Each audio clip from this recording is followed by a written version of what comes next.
Hi, my name is Riley Allen. This is my review of Chapter 17 of Harry Potter and the Chamber of Secrets titled The Heir of Slytherin. So we start off with Harry running into the chamber and finding Ginny. Also, I love how he describes Salazar's statue a monkeyish looking man.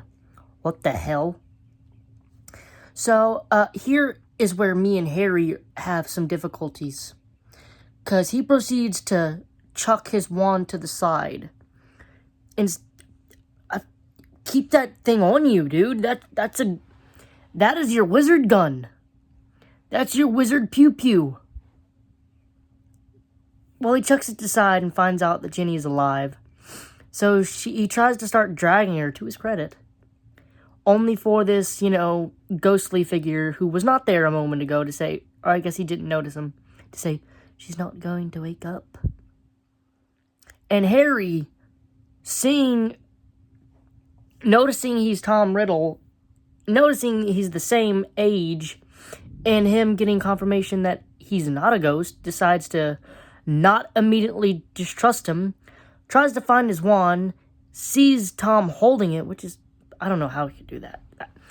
Is it ever explained how, despite him only being a memory from the diary, he can hold things? I don't know. Anyway, he still isn't getting what's going on.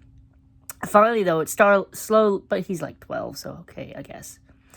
But it slowly starts getting to him once Tom starts his villain monologue, and oh, Lord, does he monologue.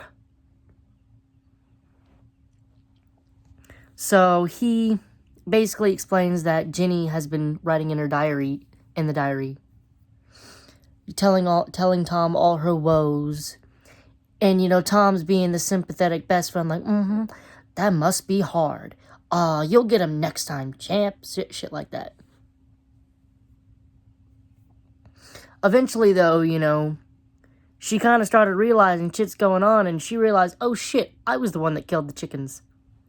So she dumps the diary, which is gotten by Harry, which excites Tom because Harry killed his future self, supposedly.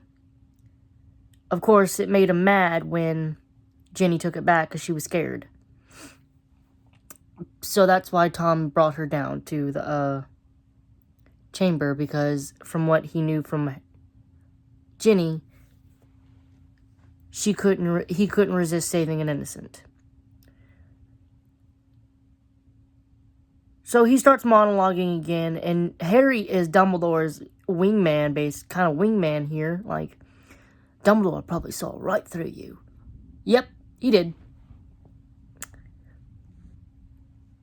And it's kind of confusing because Tom says that Dumbledore never stopped being suspicious of him all through school, which is kind of... Did he make this I thought he made this Horcrux with Myrtle's death. So how does he have memories of after making it? I don't know.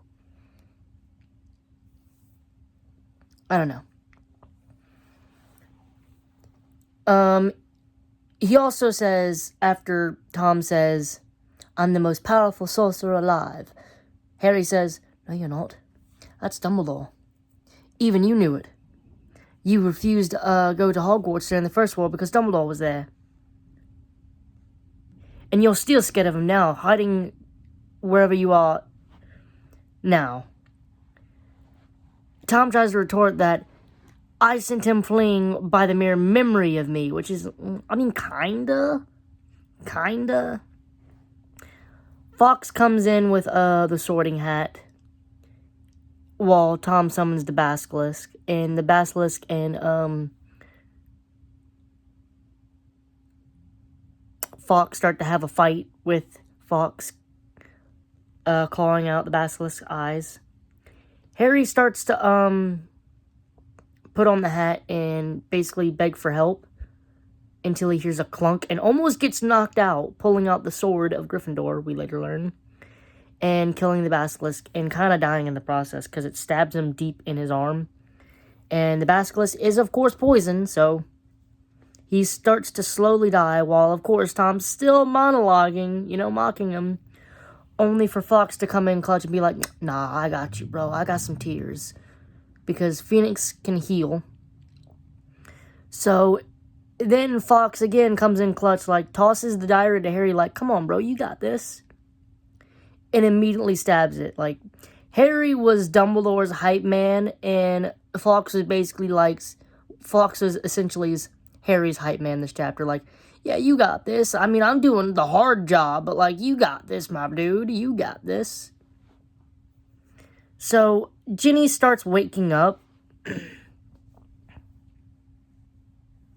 Because now that Tom is dead, he can no longer suck her soul. Because that's what he was doing. I do love that when he was talking about Ginny, he said, she bare her soul to me.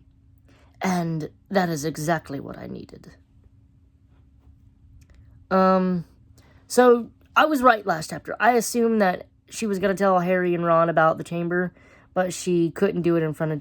She says that she wasn't going to do it in front of Percy, though. So, they make it back to Ron, who has been clearing a hole with his bare hands. Like, dude, give Ron a little credit. Like, oh my god.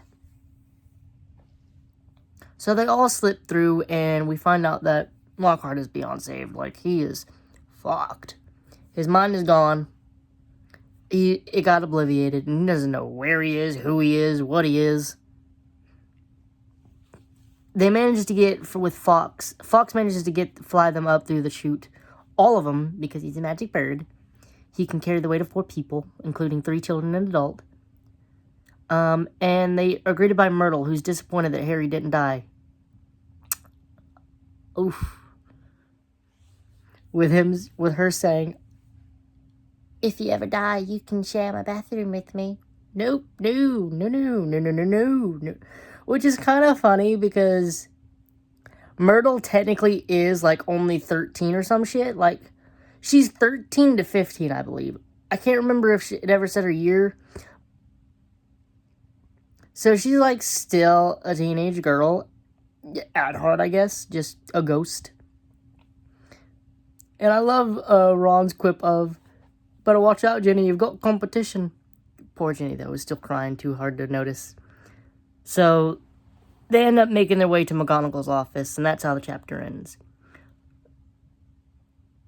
Overall, I'm going to give this chapter, I really enjoyed it. I didn't really like Harry's obliviousness in the beginning, but I guess, fair enough. I can't really say I'd be the same, I guess. I don't know.